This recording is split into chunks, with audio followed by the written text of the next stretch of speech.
What's going on? In this video, I'm going to show you a little snippet of what you get when you join the PhotogNation. The PhotogNation is my online photography society where I teach you tips and tricks about photography, whether it be Lightroom, Photoshop, Luminar, any other program that I use, or the side of business. This is a little snippet about how to edit colorful backgrounds in Lightroom.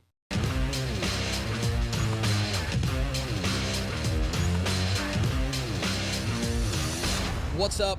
I got another tutorial for you. This is a quick one, and what I'm going to be showing you in this one is how to create really colorful looks on your portraits quickly and easily in Lightroom.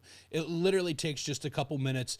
This is really good for creating artistic looks on street photography or anything dramatic. If you're using smoke bombs, this is really helpful as well. But it's really simple. It takes just a couple minutes, and it really does bring your creative photos to another level. Now, I probably wouldn't use this on like a wedding photo or family photos or something like that.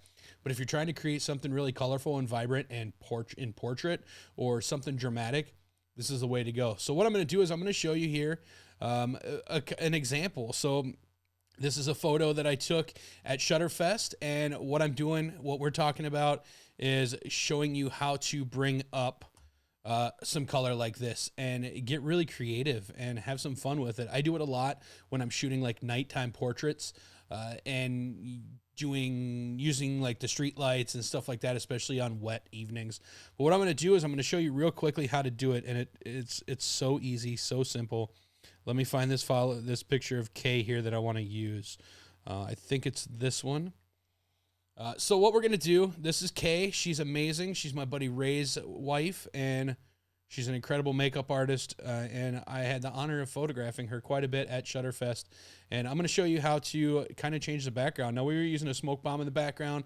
It was a purple smoke bomb, but because of the flash, it didn't quite get as purple as we wanted it to. So I'm going to show you real quickly how to change that and bring it up. First thing we're going to do is we're going to bring those shadows up in this photo overall. I want to be able to see Kay just a little bit more. I'm actually going to add another mask, and this is the new Lightroom Select Subject mask, and this is what we're going to be using to do this tutorial. You click mask, and then you select your subject. So what I'm going to do on Kay is I'm going to bring her up just a little bit more so we can see her even more. Bring the contrast up just a little bit. And now here's where the magic comes for the background. Okay, so we have this mask of her. What we're going to do is we're going to create a new mask. We're going to click Select Subject. It's going to select her, but instead of doing it to her, we're going to hit this invert button right here. And we're going to hit invert. And now what it's done is it's masked out everything but Kay. So now this is where the fun part happens. We can start adjusting our background without affecting Kay.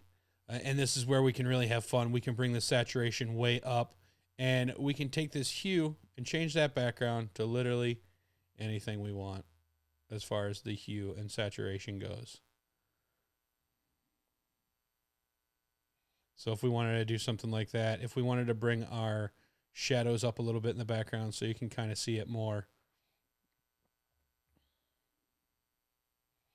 I had a light facing her, behind her as a rim light, so we're getting that green cast around here.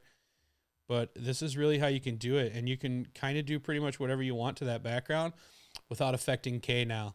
So as you can see, our mask is done, and this is our before. Whoops. This is our before straight out of camera. This is our after photo. Now I could go in. She's a little bit on the warm tone, so I would go in. I would select her, the mask of her, and then bring her back to the cool side just a little bit. And I could even probably bring her shadows up even more, get her more excited. And there you go. So that's how I do it when I create these vibrant backgrounds, is I just select the mask, select the subject, invert it, and then edit the background. And I do this a lot. Not just with doing dramatic colors like this, but I'll actually do it a lot in my wedding portraits and stuff like that.